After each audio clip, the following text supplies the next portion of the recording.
Mobile One. When you're building a steel building for the first time, you run into surprises. One of the surprises was I signed documents saying I'd have spreader forks, didn't even know what they were, asked Ace Redster, oh sure, we got them. They meant a spreader bar. They did not have spreader forks. I had to build some because I found this out at 4 p.m. on Friday before. So Sunday I built them, got them put together, bam, they worked. Same surprises come in pairs. The other one was that I didn't have my telehandler ready and the building was coming early. So I figured, let's make some lemonade out of this. I'll rent a telehandler the same day. I'll pull the engine out of my old telehandler with a telehandler because you got to. And then I'll unload the building and it'll be a twofer. And that way I don't have to have too much rental when I already have a telehandler. You saw that I rebuilt the engine in that in a video that I posted last week. And then upcoming weeks I'll have some more videos on the engine teardown from that. That's why I was pulling the engine out and tearing it down, as I had to rebuild it for my telehandler. But anyway, more about these spreader forks. Check them out.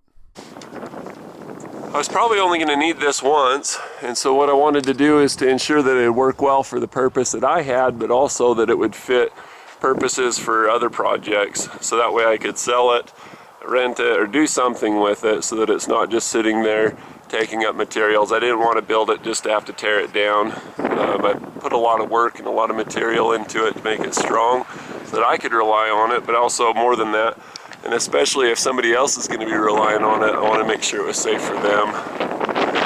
So what I did is I took some square box and made this. These were actually angle iron, and I cut the angle and then I welded it from the back side first after I kind of cut divots in it. Cedar Valley wind completely destroyed this part of the soundtrack, but basically what I'm saying is I had to use a bunch of materials that I already had because this is a build over the weekend. Didn't even have time to go to the store or else I wouldn't have time for the build. So I think it turned out pretty good for angle and some old box from a winch bumper build. You can see that same box here at an angle, and then you can see it again once I closed it in with some plate. It looks a little bit better. That's a fun build. I'd like to do that on my new truck, and then when it's all painted you can't even tell it was boxed to begin with. Check the build out, links below. I made sure to put some kind of hangers on it, so if I wanted to, say for example I wanted to do a big long PVC pipe and do it suspended, I'd be able to tie it with ropes or with hang straps or a choker strap and be able to handle material of that nature as well. That way it's kind of like a Swiss Army knife that works for me and can work for a bunch of different stuff, which could contribute to making it better to sell when I'm done. Welded those together, and I welded a bolt on here, and then I welded a bolt to the nut. And what this does is as you tighten this on, it doesn't want to vibrate off because gravity wants to hold that in place. But it also winds up hitting on the chain if you tighten it enough. I did a chain that goes around from the bottom up around the carriage of the telehandler and then back to the unit. That way everything's contained. I don't have to put any accoutrement stuff on this. It's just kind of a panacea solution to keep it from sliding off ×2. So anyway, I cut the link of the chain such that it's got a big open area so that the nut can screw on far enough. See how you have to smuggle that by the chain? You can't just have this vibrate or fall. It wants to be like that. Things that are convenient and that work well, the kind of things that I like. You can see I did some angle here. It's open on that side, and then you see open on this side, the inside, and then closed on the outside. And then I tried to grind it in such a way that it's sloped so that it doesn't just hit and stop. It wants to slide through.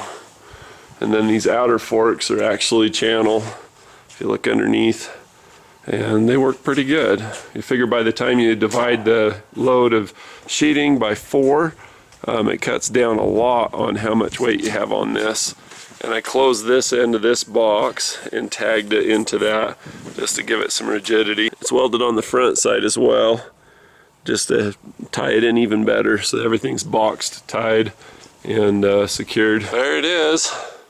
It's a big hot mess. I got a bridge on this so that it can't bend down. It's got its own carriage piece down low. This is for doing sheeting or vinyl or anything like that, softer materials. Rectangular tube.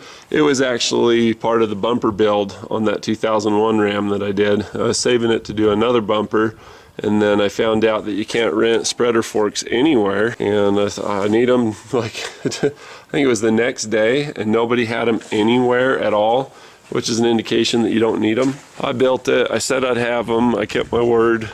I built the set. Kind of proud of them. You can see all the tips are pretty close together. This doesn't go as far out. I only had so much material that I could do like this. So these telehandlers are actually dynamite awesome for driving T-posts into the ground, but the hardest part is you have to have somebody hold on to the T-post. If you have a bunch of pressure, it can slip off and smack somebody in the face. So I put a circle in there. This is actually an old trailer receiver that I cut out, and that should hold and keep it from sliding as much as it might otherwise. The clay ground here is so stinking hard that to hit it with a T-post hammer, I built one of those too. Mine's not the best, but you got to hit it probably 30-40 times each post, whereas with the telehandler you just put it on there and just stop when you're done. It's so easy. Drives right through it. Sometimes it'll resist a little bit or wiggle, or it'll be like you hit a hard spot.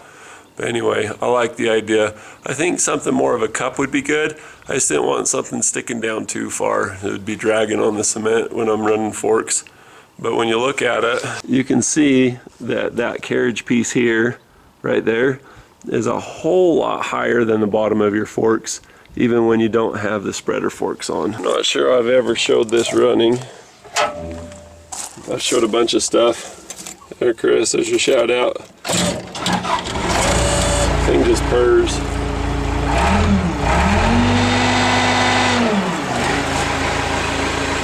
One more tip, whenever you cut your chain, cut it right on where the weld is, and then hold one end in vice grips, get everything to the middle of the chain. So you've got one here and one over your cut. Grab it with some channel locks, or you can even use a spud wrench or whatever you've got, and you just bend it this way. But you can bend chain no problem. And then when you go to put it back together, say for example I'm going to put this together, you can buzz around all the outside of that, chamfer it down, and then you just do the same thing. Watch your thumb, because if you slip off you could hit your thumb. Easy peasy. And that way you can open and close your chain, you know, just as you please. Just put it on the desk and then put your weight down on it. It makes it even easier. Anyway, fun little chain trick. It's like those easy quick links that you can bend on, but you just make your own. And then I just use a really thin cutting disc for most everything. You see how thin this disc is? So that way it doesn't take very much material off, so it actually cuts faster and you waste less material. If you run too thin, ammo boxes, there's another good idea. If you run too thin, then you run into problems too. So these are 45 thousandths of an inch. This is a 40 thousandths. Look at the difference between 45 and 40. In my opinion, 40 is too thin, it's too flimsy. 45 is just about right. For most everything that I do, like cutting chain, cutting sheet metal, or just chopping stuff off, that's what you do with a cutoff. So these are what the spreader forks look like off of the forklift. This is where the chains weld on. You get a little better look for them. This is where they secure.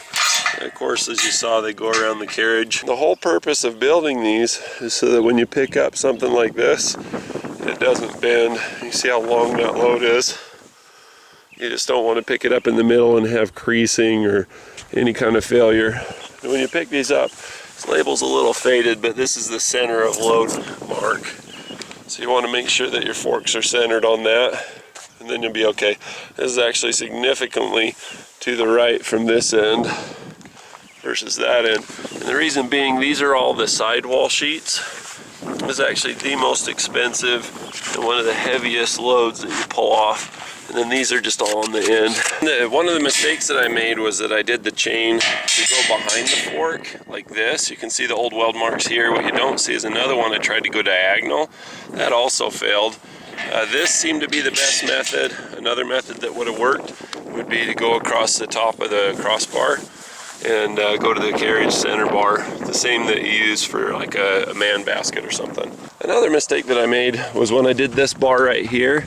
You can see there's a seam down the middle of it, and this wasn't a real critical thing. It doesn't really hurt anything, but if I were to do it again, I would treat the load with more respect by having the smooth side be toward the load. Reason being is that when you pitch the forks back, or raise the tips of the forks, your load's going to slide into that. And if you hit bumps, like for example with sheet metal, if you were to hit bumps and go across this, there's potential for rubbing and chewing.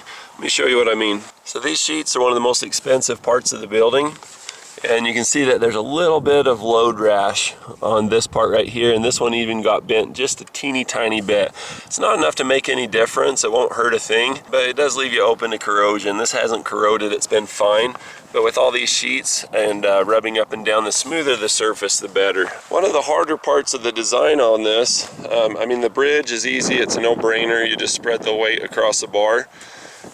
But the width for the middle part, for the life of me, I didn't know what to do for that. And so what I did is I went around construction areas and I looked at different pallets.